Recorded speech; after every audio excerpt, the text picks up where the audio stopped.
getting ready, obviously, for our next game versus Eastern Illinois. Had a chance to watch them quite a bit.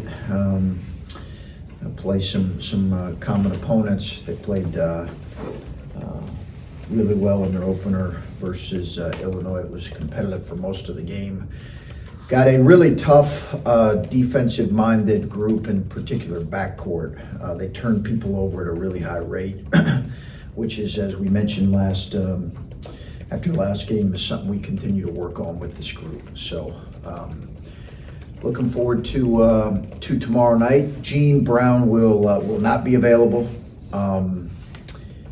He's still obviously in concussion protocol. Chris, how much of this past week has been about, self-scout, and then how much of it is preparing for Eastern Illinois? I think, as is the case most always, particularly early in the year, self-scouting becomes really important. And you're trying to evaluate those areas where you need to improve and you need to get better, and you're really focusing, especially when you're 2-3 days out from a game. If you don't clean those up, then eventually you're going to see those surface again. So for us, that's been a significant part of this last 3-4 days, but obviously we've moved into prep for Eastern Illinois. Tanner was talking about coming from a mid-major and some of these games early in the season, being on the other side of things, going into the big arenas, trying to pull the upset, now being on the other side of being one of those bigger teams. Is it helpful to have a guy that came from the mid-major for these games to not overlook the opponent in terms of his teammates, maybe? Listen, I don't know if you need a whole lot of help. Look across college basketball right now. I mean, there was 11 alone on opening night. There were, 5 or 6 more last night? Florida, TCU, on down the line.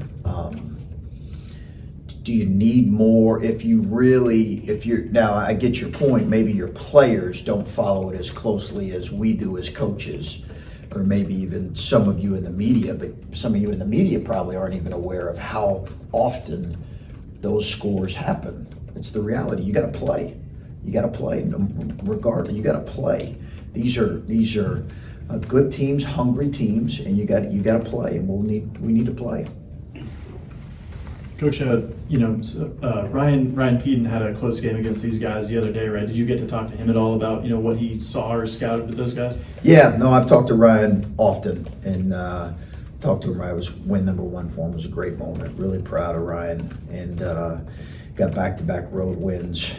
Had really some travel issues headed to their next game versus Northwestern State, who actually just beat TCU last night.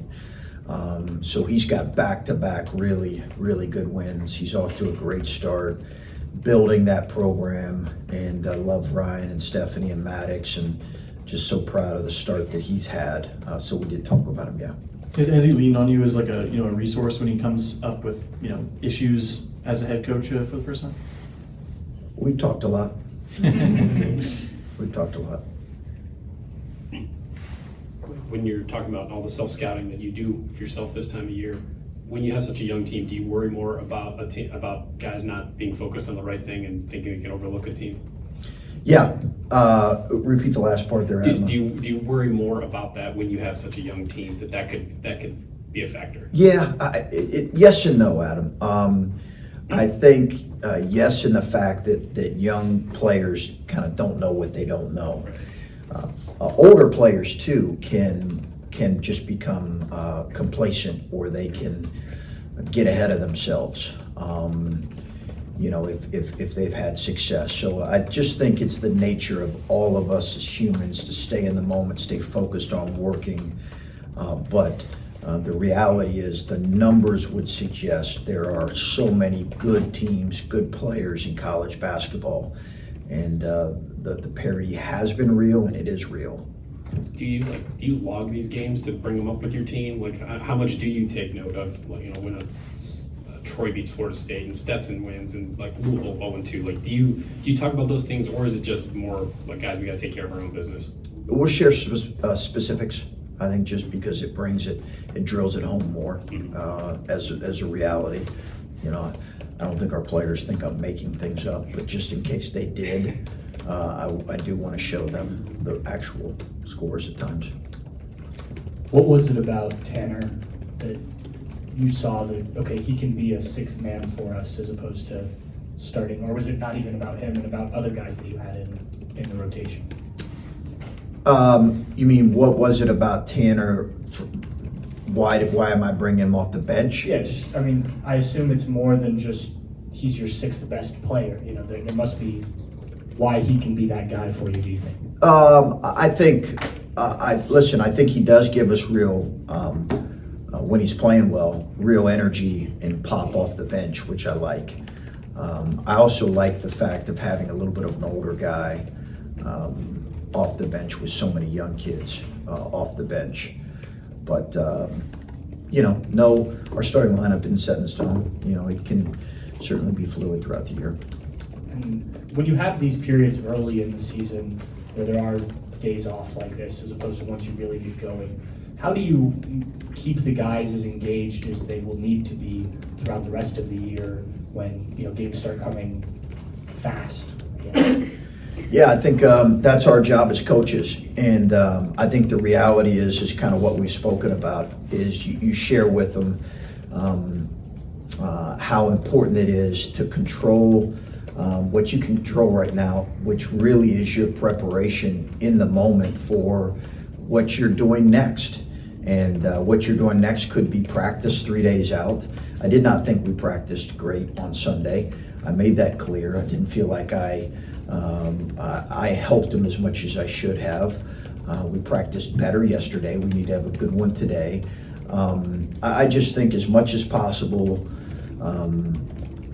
I think if you're trying to challenge your team with staying focused on the moment and bringing their very best, to practice, to self-scouting, and yet at the same time you're bringing the realization that if we don't, the outcome will not be to our liking. Chris, it's still early in the season, but we've seen, some freshmen like Bryce Sensabaugh get significant playing time, in your 2 wins. What have you liked that you've seen from the freshmen just on the court, and, where do you think that, this group of freshmen can take this team? Oh, I think, I wouldn't want to speculate right now on what can happen, months from now. What I can say right now is these guys through the summer and through the fall have been, had great approaches, great attitudes. They're talented kids. They are going to go through challenging moments and challenging stretches of the season and challenging games. That's going to happen. Trust me, that has already happened in some cases, and it will continue to happen. But I've really been pleased with their approach and their attitude, their work, their consistency. And, I think we as a coaching staff feel very good about these 4 guys. We just do. And we've got enough information right now that I think to feel very optimistic about what they can grow into. And yesterday, to diverge slightly off the path, news broke that former Ohio State captain Jamal Brown passed away. Can you, did you know Jamal at all? And can you describe any sort of impact that he left on this program? Yeah, I appreciate you sharing that. I was going to wait until the end, but I will go ahead and it's been really a tough couple days with Jamal Brown, the passing of Jamal Brown, obviously what happened on the campus of University of Virginia. So our condolences and thoughts go out to obviously Jamal's family, as well as what happened at the University of Virginia. As far as Jamal, it hits home because he is he was a young man, and he really, from what I understand, I don't claim to know everything about his time here, but from what I understand, he was really beloved.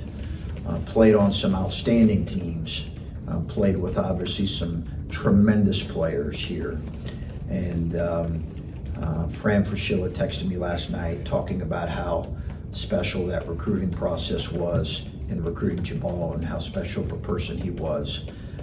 He just seemed to really impact a lot of people, And our thoughts really are with his family, loved ones, his teammates right now as they mourn his loss.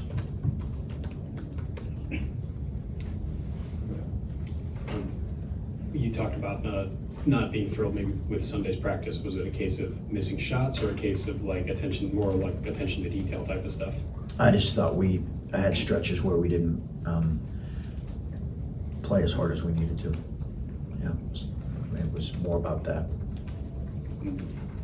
When you're at this point of the season with such a new team, how do you address things like that? Film the next day. Really direct film, direct conversations. I think when they see it, they can see, hey, I'm just not doing my job on this possession and not playing as hard as I need to. You do that enough, you build a habit. Bad habits are hard to break. You've seen these guys all off season, all through the summer. Now that you have 2 games under your belt, do you feel like you've seen a lot of growth from them as a team, like coming together, or is it still just pretty similar to what was in the offseason? I think I've seen growth. I think we've seen growth. I think it's probably a little too early to say a lot of growth because there haven't been enough time yet. But I do think we've seen growth in some areas for our guys. You're hungry for more. I'm hungry to see more. Talked about line changes a couple times where you just send a whole new set of guys out there. Have you coached a team here? I can't remember one that had this much depth, and how different is that? Yeah, I think probably our third year's team, which was analytically our best team. I think that probably had as much as depth as any team we've had. So I would probably point to that one. Guys that have followed us closely know that team, and I think we're proud of that team had across the board a lot of depth.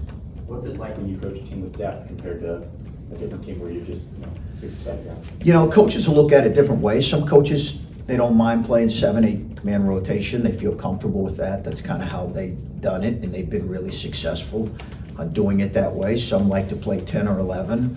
I'm kind of comfortable in between there, about a 9-man rotation. Some of that depends on the health of your roster. We had to, last year play a little bit less because of our injuries.